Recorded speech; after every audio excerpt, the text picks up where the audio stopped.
ler, ver e ouvir o mundo.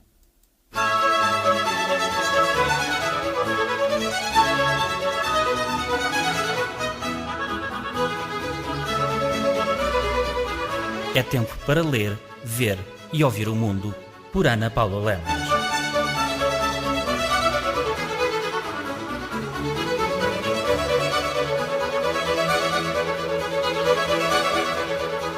É tempo de saber e aprender viajando. Com o apoio Europa Viva. Olá, Viva, boa tarde. Olá, Jorge. Olá. Catarina. Olá, Paula. Nós vamos continuar a falar da Europa, no Ler, Ver e Ouvir o Mundo. Hoje vamos especialmente falar de cidadania europeia. Para a semana, de novo, quinta-feira, vamos falar sobre o Parlamento Europeu, a estrutura, as famílias, a dinâmica interna do Parlamento. Mas, Jorge Rodrigues, não vamos começar o Ler, Ver e Ouvir o Mundo sem que tu, do alto da tua cátedra, nos expliques esse valiosíssimo símbolo da história da humanidade, que é a Nona Sinfonia de Beethoven, e o que ela representa para a cidadania europeia. Ela representa imenso e, sabes, uma coisa que me orgulha, um facto de que me orgulha e todos nós europeus devemos orgulhar-nos, é que somos o único espaço no mundo que temos um hino que é conhecido por toda a humanidade. Se formos perguntar à tia Joaquina, que vive em Macedo Cavaleiros, qual é o hino da China, da Rússia ou dos Estados Unidos, tenho quase a certeza que ela não saberá dizer. Mas se formos fazer tocar o nosso hino a um qualquer camponês da China, ele reconhecerá, com certeza. Talvez não saiba dizer que é a Nona Sinfonia de Beethoven, mas é a música que é reconhecida por toda a humanidade. É esse o hino europeu.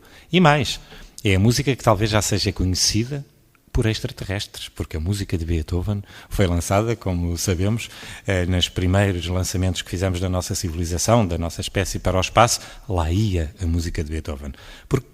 Porque a música de Beethoven é isso mesmo, é um denominador comum, une a humanidade, e é isso que este hino também diz.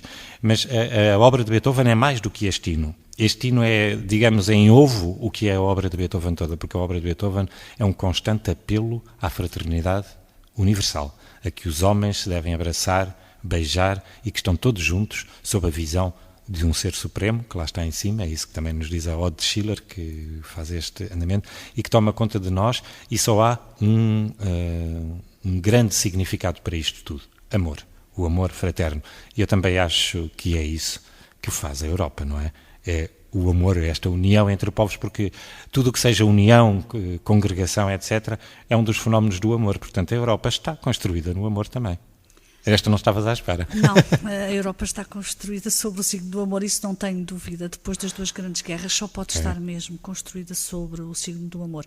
Eu vou regressar à Catarina, vou conversar com a Catarina sobre cidadania europeia. A Catarina Rogado é mestre em políticas europeias, é formadora do Centro Jacques Delors e tem a gentileza de nos acompanhar durante este mês de maio, ajudando-nos a perceber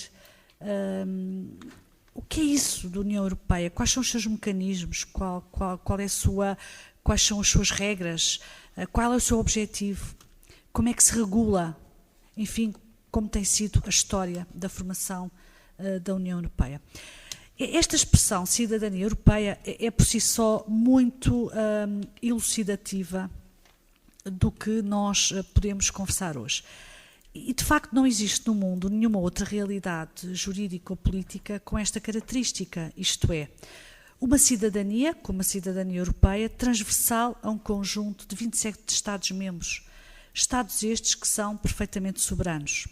Portanto, para além das cidadanias originárias de cada Estado-membro, a cidadania portuguesa, francesa, espanhola, alemã, lituana ou italiana, todos os cidadãos europeus, e somos aproximadamente 500 milhões, têm uma cidadania comum que deriva justamente do facto de serem cidadãos da União Europeia. E quando falamos de cidadania europeia, estamos a falar de direitos e deveres, isto é, estamos a falar de um quadro jurídico comum a todos os cidadãos que nasceram e que vivem num espaço geográfico concreto. E este espaço geográfico concreto é o espaço dos países que compõem a União Europeia. Por isso, Catarina, vamos começar a conversar sobre a natureza desta realidade. O que é, de facto, a cidadania europeia? Para falarmos de cidadania europeia, convém, desde já, explicar ou dissecar um pouco o conceito de cidadania propriamente dito. Falar de cidadania implica um vínculo entre pessoas, entre seres humanos, que nasceram em determinado território, têm uma determinada identidade, e o seu Estado, o governo que o sustenta. À partida, temos todos nós uma cidadania nacional, temos um conjunto de direitos e de deveres que sustentam essa cidadania. Como, por exemplo, podemos falar dos deveres tão indesejados do pagamento de impostos, do respeito pela autoridade e cumprimento da lei, etc., entre outros direitos, como o direito à saúde, à educação, etc. Quando falamos de cidadania europeia, existe uma outra abordagem, é um conceito relativamente recente. Vamos recuar um pouco até aos anos 90, foi um conceito que surgiu a quando do Tratado de Maastricht, em 1992, se bem que as sementes deste conceito de cidadania europeia remontam aos tempos de Jean Monnet, um dos grandes fundadores da ideia da União Europeia, que falámos na emissão anterior, na passada quinta-feira. Jean Monnet, já em 1952, a quando da fundação da Comunidade Europeia do Carvão e do Aço, ele disse: não coligamos Estados, unimos homens, unimos pessoas. Ou seja, aqui o fator humano era essencial na própria construção da União Europeia. Daí que em 1992 a viragem da União Europeia para um gigante económico, que era já um gigante económico, com um mercado único estabelecido, aliás tinha sido esses os grandes objetivos da CEE de então, em 1992 mudou um pouco a sua abordagem, uma abordagem meramente económica, passou a fazer valer os direitos dos cidadãos, passou a falar-se de cidadania europeia. Esta cidadania abarca diversos direitos e aquele que mais se destaca é, sem dúvida, a livre circulação de pessoas. Hoje todos nós não nos imaginamos a viajar e parar numa fronteira, quando anteriormente esse direito não estava incluído na nossa liberdade de circulação, não era? Éramos livres de circular com muitas limitações, com bastantes limitações.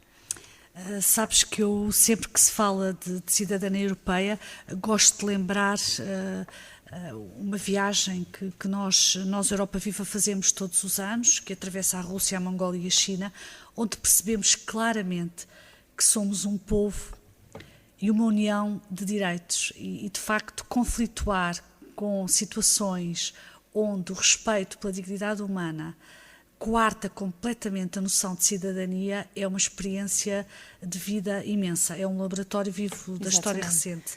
E de facto é interessante que nós possamos contribuir para esta noção muito grande do pensamento político da história da humanidade, que é o facto de termos sido capazes de construir uma cidadania transversal a 27 Estados, com histórias específicas, com realidades muito concretas. É uma vantagem para os europeus usufruir deste Estatuto de Cidadania Europeia. No fundo, quando o Tratado de Maastricht inseriu este estatuto, este vínculo jurídico, ele foi bem claro, os governantes europeus foram bem claros. Eles disseram que esta cidadania europeia não substitui as nacionais, mas sim é uma vantagem, vai complementar a cidadania nacional e transferir novos direitos que fazem isso mesmo grandes vantagens para nós europeus.